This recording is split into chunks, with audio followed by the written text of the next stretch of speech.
This is Alicia. She'll be joining us. So make her welcome. Sean, if you could just show Alicia the ropes, that'll be great. Thanks.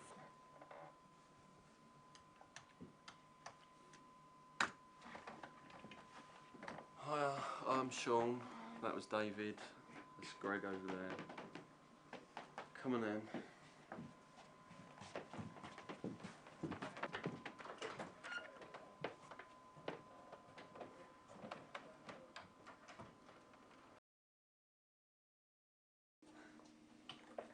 It's the reception area. You got Alex? Just showing a new girl around. You could ask Alex if you need any letters written or that sort of thing. Next.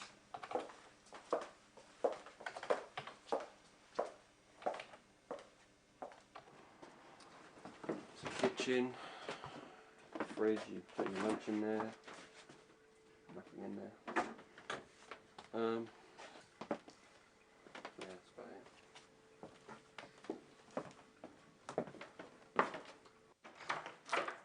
it. This is a staff room. Come in here for lunch, relax, whatever really.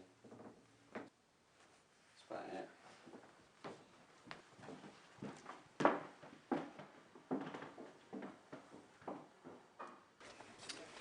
This is a storeroom where they keep all the stuff, light bulbs, screws, nuts and bolts, nails, usual stuff. Yeah, just all that stuff. This is James, he's in charge of this department. Hey. Alright, just showing the new girl around. Cool. Don't show too much enthusiasm.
Hey.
I always wanted the world to myself. No government, no royalty, nothing.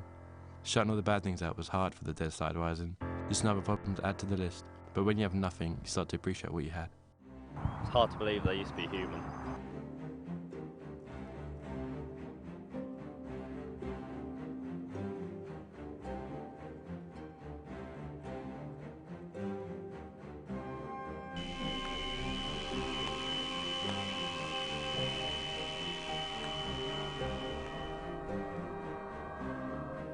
Get down!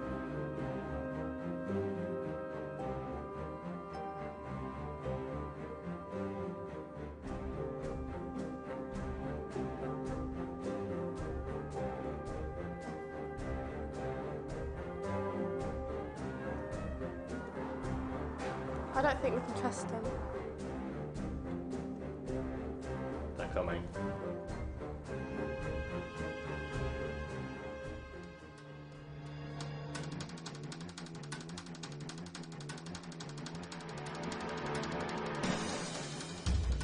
Calvin!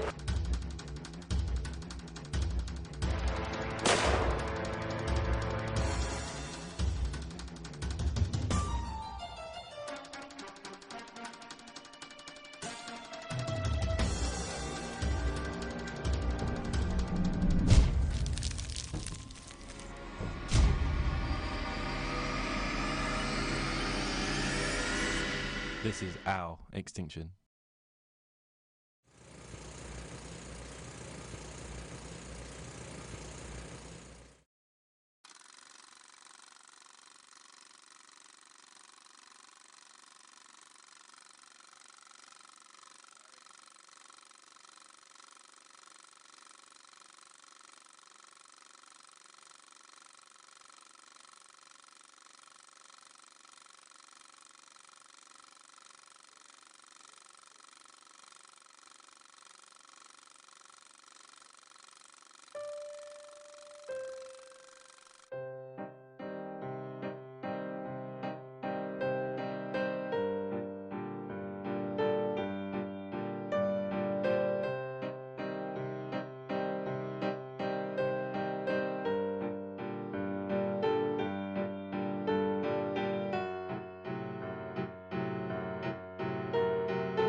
Teens across the globe are going crazy for the worldwide gaming phenomenon, Cerberus. Retail shops are going out of stock of this gaming sensation almost instantly. Created by a small company, Cerberus is all anyone can talk about right now. In the first week of sales, this newcomer has hit the gaming world by storm, becoming a big contender alongside international bestsellers. Close your eyes, count to three, and breathe. 1, 2, 3.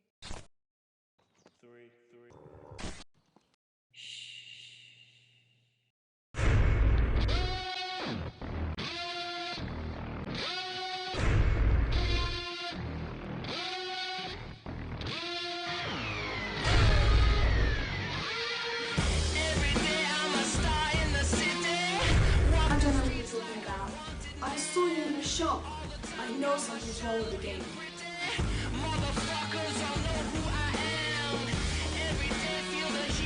No one needs to know about this. There's nothing wrong. It's your fault you got us in the game.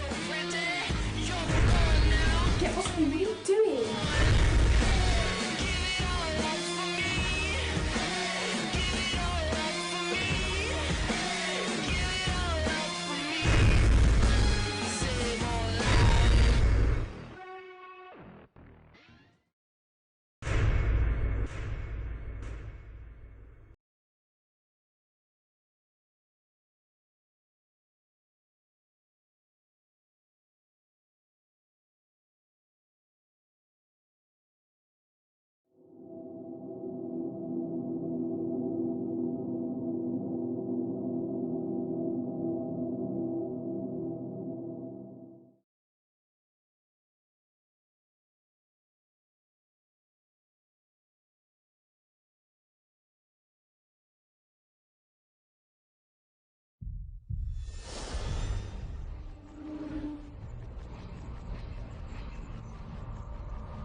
August 18, 2012.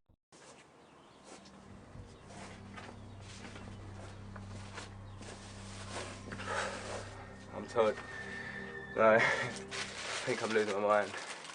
I'm on my way home alongside Regent's Canal, and there's blood everywhere. I can't see much. There's something in the water.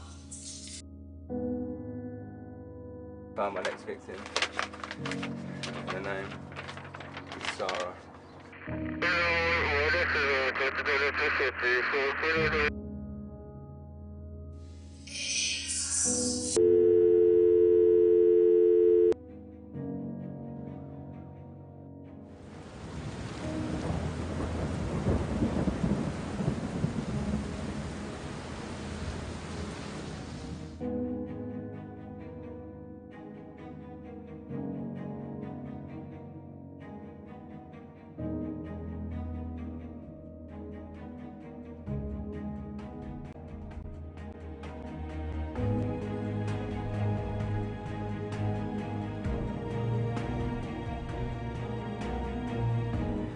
It just seems to be getting easier as the days go by. It seems so sweet and innocent, but I know what they deserve. No one have caught wind from my misgivings yet, and no one ever will. I'll see to it. I don't want to point any fingers, but a couple of them evidence bags were missing.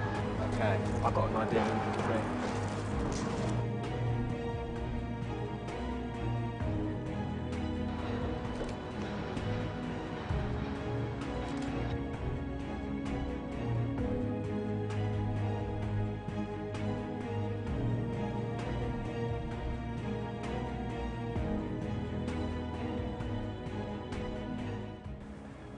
This won't stop me.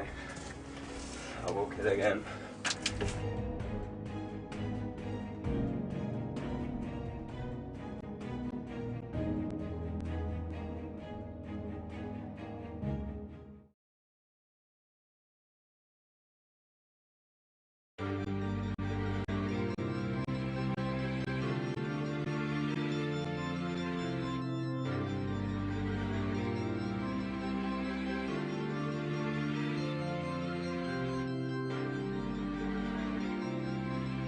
The term love seems to be used widely throughout conversation every day.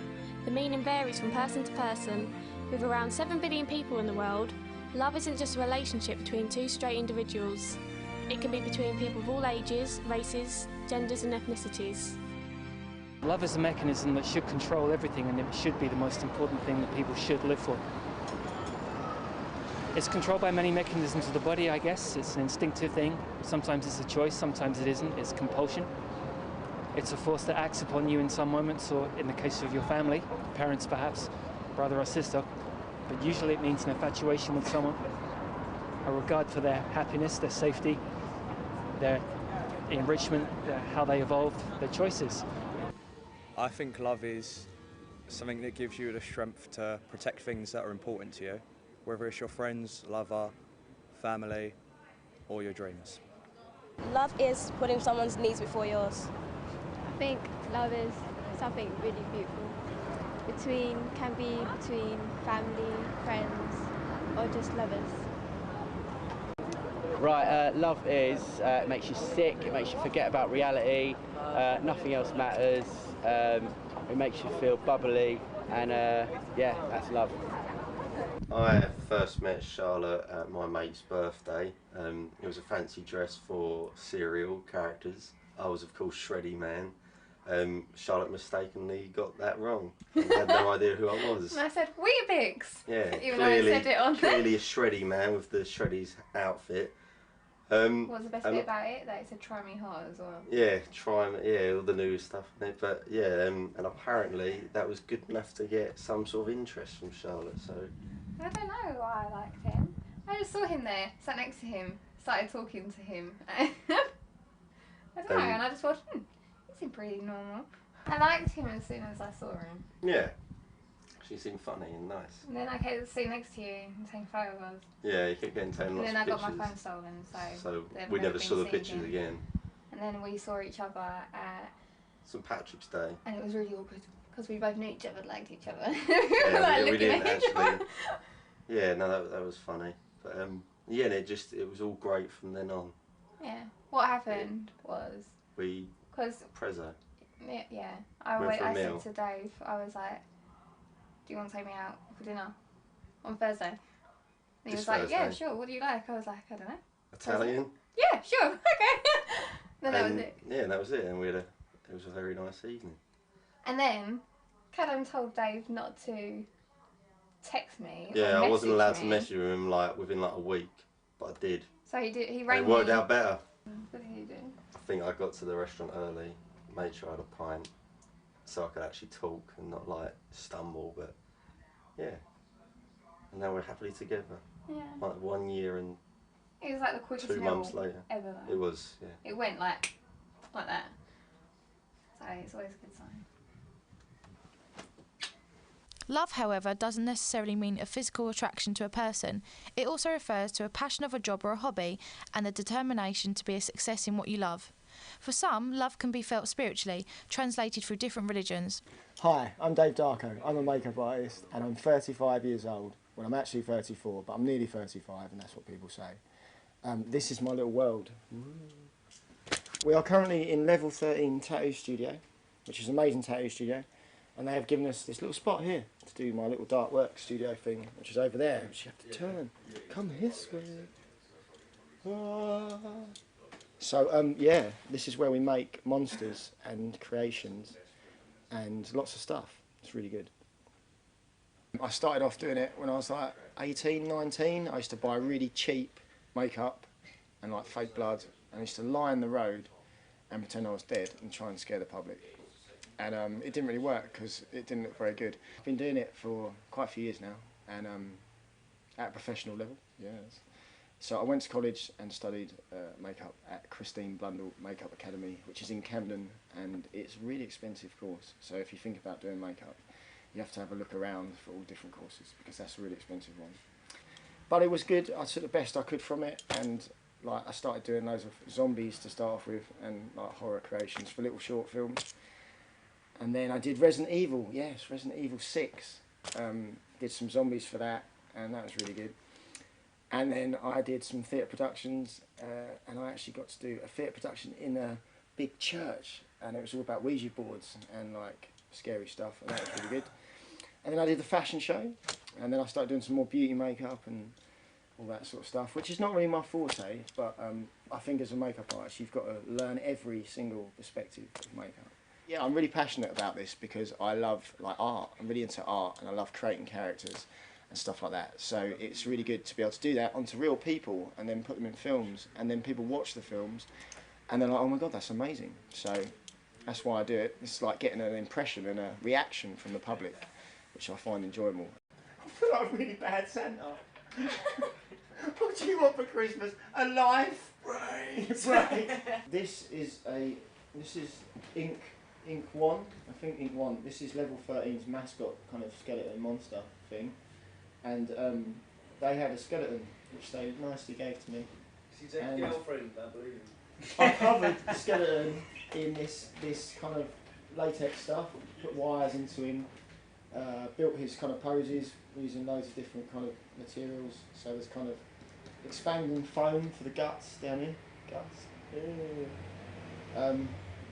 and some nicely donated trousers, which are good. And then you've got this kind of body armour thing, which is made out of cardboard and latex, and this kind of comes off, but I won't do it because his head will snap off.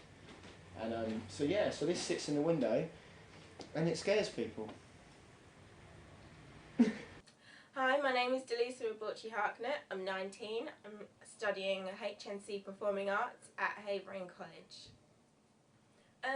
I've loved dancing and performing since I was probably 4 years old, and I went to performing arts school, and I just kind of got addicted to it. Like, everywhere I went, I'd pull people in to come rehearse dance routines with me, and even at lunchtime when they didn't want to do it, I was like, no, come on, let's practice, let's just do this. And they're like, oh yeah, I'll play football kind of thing, and I was just totally focused on that. And then as I got older, I kind of stopped doing that. I had a little bit of a dry period. Don't say that, that's horrible. I kind of just stopped for a little while to focus on exams and stuff, and nobody really knew I liked performing or anything when I got into secondary school until one day in year 11, a motivational speaker came in, and he was just like, hey, what is it that you like to do? And I was just like, oh, I like to sing, but only in my room and stuff. And then he made me sing, and everybody was like, oh my goodness, I didn't know you could sing. And I was just like, well, hidden talents and everything. Yeah, but now I'm full-time studying performing arts, and hopefully I could have a successful career. Love it. Love, love, love.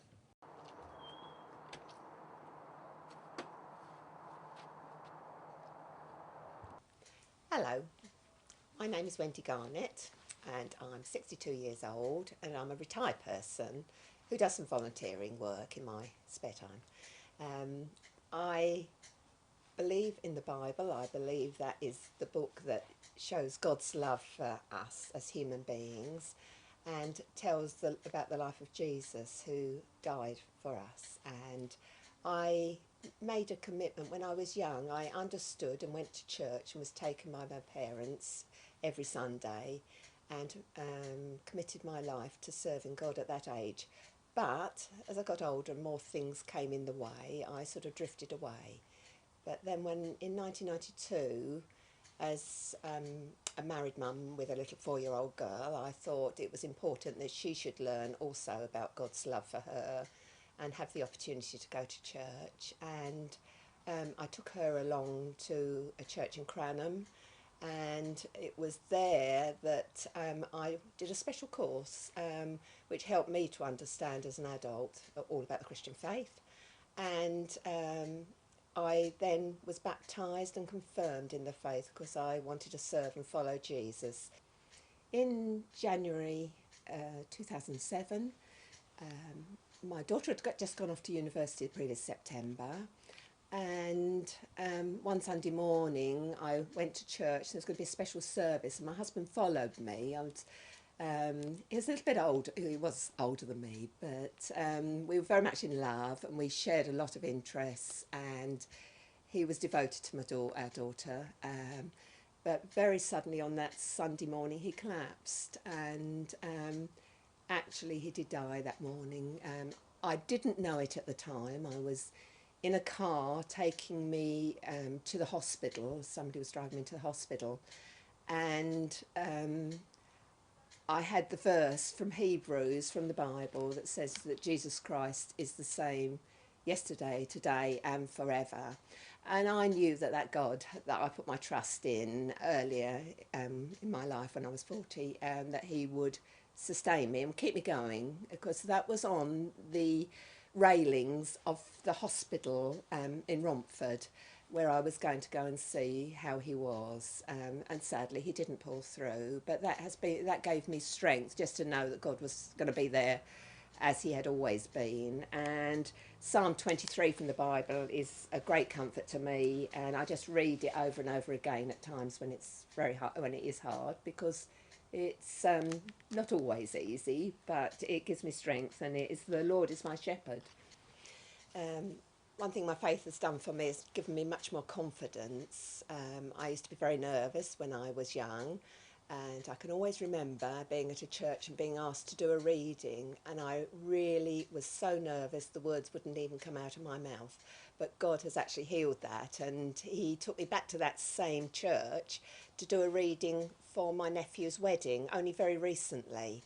And the verse I was asked to read is from Corinthians. It's from 1 Corinthians 13, verses 4 to 7. And what it actually says is, love is patient, love is kind, it does not envy, it does not boast, it is not proud, it is not rude, it is not self-seeking, it is not easily angered, it keeps no record of wrongs.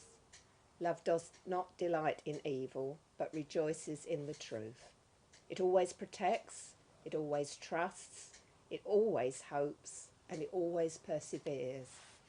And I believe that is what God wants us to hear about how his form of love works. And if we were all to be like that, I think it would be a wonderful world, but sadly it's not always like that.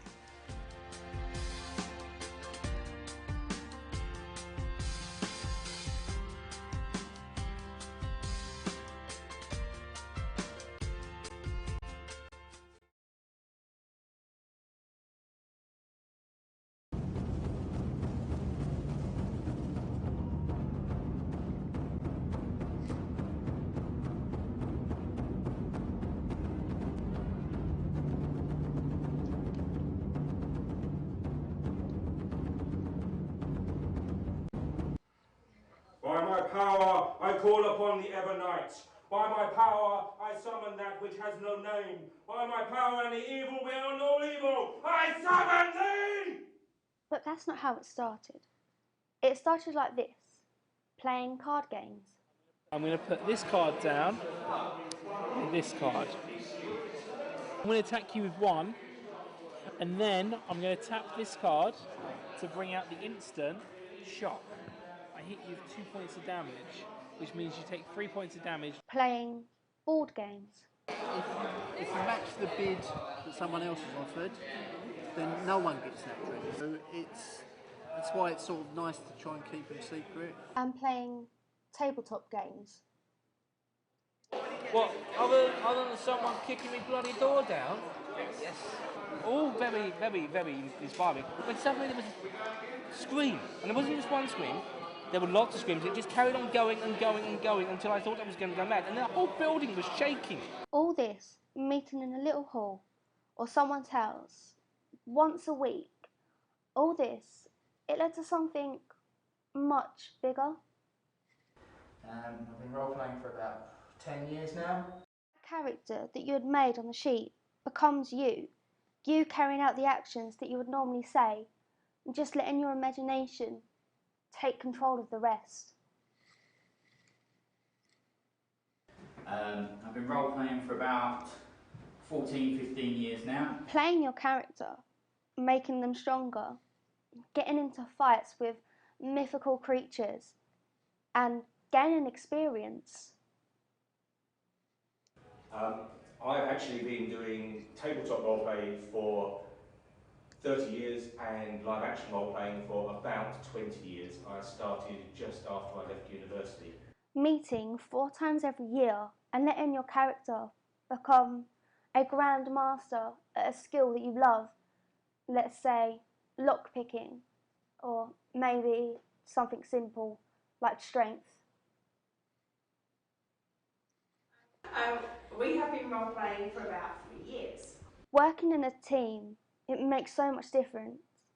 Being different races like human, goblin, she, which is just animals, ogre, elf, or dwarves. And obviously you can use magic. By my will, I raise forth the fallen souls of the dead. I bend them to my will. Do as I command, for this once! What keeps you going? Friends.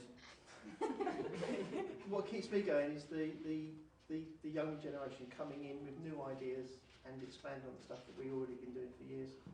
Yeah, the inspiration. Yeah, absolutely. I love the fact of just getting out of the mundane. It's like a computer game, but you can't look up on the internet what the end's going to be. Socialising is the best one. Being able to meet people that you haven't seen in a while. Sum up in 3 words, I would say it's fun. Get to socialise with my family and friends. LARP in 1 word for me is combat. Okay, sum LARP up in 3 words would be imagination. It's educational. And it's nice for the family. Sum up LARP in 3 words, I'd say it's awesome. It's exercise. And it's escapism. Friendly. No matter who you are or who you play, you're always welcome because people are just so friendly. It's like any hobby. Somebody's going to love it, somebody's going to hate it. No matter how old you are, it never gets boring. For your imagination never dies. I also get to meet a lot of friends who live quite some distance away. Family. And it's a fantasy, really. Creative.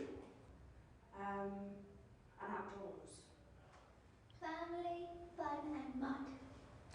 Awesome, brilliant, great. Spend real worries. And it's interesting, it's unique.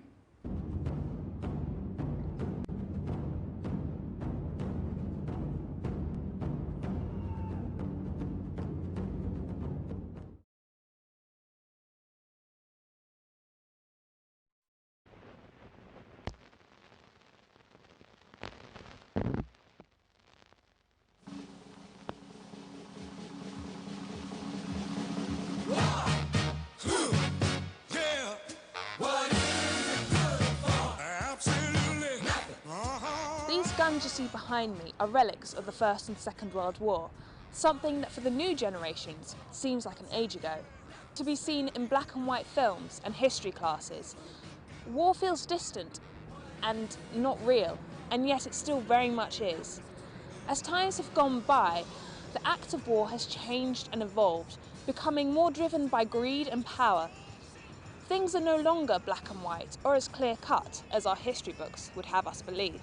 I think war is a terrible thing, and most wars are started and carried out in the name of dictatorship, greed and envy. With the romanticisation of war in today's media, you can't help but wonder if we have gone too far. Do young adults of this country really understand what they're getting into when they sign up to the military? Or have years of violent video games and recruitment adverts misled them? Do you think that young people really understand what is involved when they sign up for the army? Well, I think today, yes, because they see the actions that were taken in Iraq and in Afghanistan and all those things, and they know that if they serve, or volunteer to serve in Her Majesty's forces, then they can expect to be, as Britain is trying to police the world, they can see bad experiences and risk their lives in the cause of ordering their commanders' officers. No, I don't think they know what is involved, because I think they sign up when they're very young for the army is because they're looking for a job, and they think that's a secure job in the army, but they don't realise what it can lead to. So you know, it can lead to into a war zone, and unfortunately they're not prepared. Well, that wasn't their reason for joining the army, for going into the war. Another argument can be raised that joining the army is a place where the youth of today learn respect and discipline. So it raises the question, should national service be brought back? Would teenagers benefit from a compulsory couple of years in the military? What do you think of national service? I think national service, which I did in 1952 to 1954, was very good for young people, and for the young boys of today. They need some discipline, and I think that it would be very good for them. So do you think it should be brought back? Absolutely, yes, I do. Okay. I think, in actual fact, sometimes the youth of the day would benefit from, say, 1 year's national service, where they would learn to tolerate one another's religions and experiences, and learn discipline. That one of the things is discipline in the services. You don't question an order, you carry out the command. They shall grow not old, as we that are left grow old. Age shall not weary them, nor the years condemn. At the going down of the sun, and in the morning, we will remember them.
Hello, it's Peter here from EBA Suppliers. Sorry I couldn't speak to you directly, but your phone wouldn't seem to connect, so I had to leave a voicemail.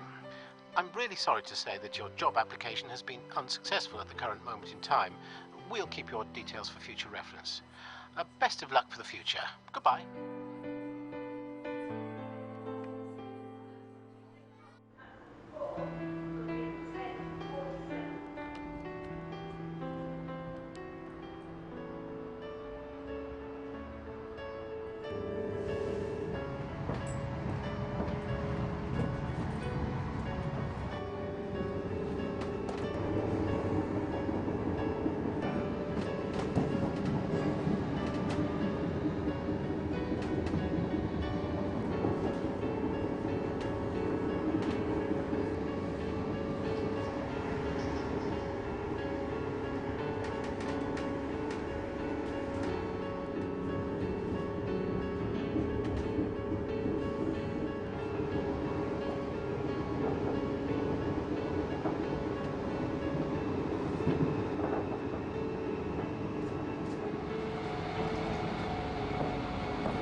You alright? Yeah. Hello.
The start of something new. I'm ready to depart from what made me. Alright man, nice to finally meet you. Yeah. So Matt, you're getting ready for your morning session then? Yeah, 5:30. 5:30? Yeah, and I've Yeah. just got a couple of questions for you, you know, about your swimming, your training. So what exercises are you looking to do when you get in there?